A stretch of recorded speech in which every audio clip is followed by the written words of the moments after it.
Hello, Joseph Coelho here. Book Trusts have asked me to give you a rundown of The Girl Who Became a Tree, a verse novel, a poetry collection. I've called it a story told in poems because I was very conscious when writing this book of making sure that each part of the story was a poem. So there are pantoums in here, there are limericks, there are rondels, there are even concrete shape poems, which I can probably show you. I won't show you the last one, that would give stuff away. But so there are poems told in shapes within this collection. One that I particularly like, which took quite a while to do, actually is this one, called Key, which is in the shape of a key. So there are definite poems, individual poems, that tell a story of a young girl called Daphne, illustrated by the wonderful Kate Milner. She's dealing with the loss of her father. She's a latchkey kid, which means she's often home alone after school. Her mum's a nurse, so her mum's often working late. But because of that, Daphne often finds herself in the library, where she finds comfort in the books, where the librarian knows her and saves books for her. I'm going to read you the first poem in this story, called The Story of a Girl. It goes like this. A story of a girl with a hurt she can't express, a tale of a creature, a tale of deepest red, a journey in a library where a forest lurks, a message that is stolen, a fable of growing hurt. So on this particular day, in this particular library, Daphne realises that her mobile phone, has gone missing. And so she starts a journey searching for this phone, which takes her into a sinister, dark, magical forest hidden in a hole in one of the bookcases of the library, where a creature lurks and is waiting to keep her there. She reflects a lot on her relationship with her father. And I had a lot of fun writing this because I got to play with dialogue. I used to write a lot, work a lot with dialogue in my kind of history as a playwright. So it was nice to bring dialogue into this collection as well. This poem is called Daft Knee.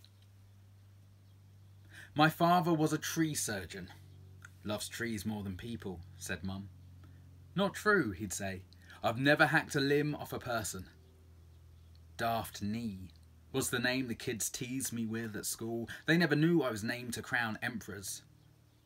Daphne was turned into a tree in Greek mythology. My father tells me this story. Trees are blessed with longevity, he says. You wish I was a tree, I tease. Then you could lop off my limbs whenever I chat back. He always laughed like the sun. You've got it all wrong. I protect trees. With a chainsaw, I giggle. He was always sharpening that thing. That's just for those tricksy trees, the trees that are dead, dying or dangerous. He'd come home smelling of the trees he had healed. Fresh as pine, earthy as oak, we'd eat dinner to the aroma of the woods. So Daphne is reflecting back on her father, trying to process her grief.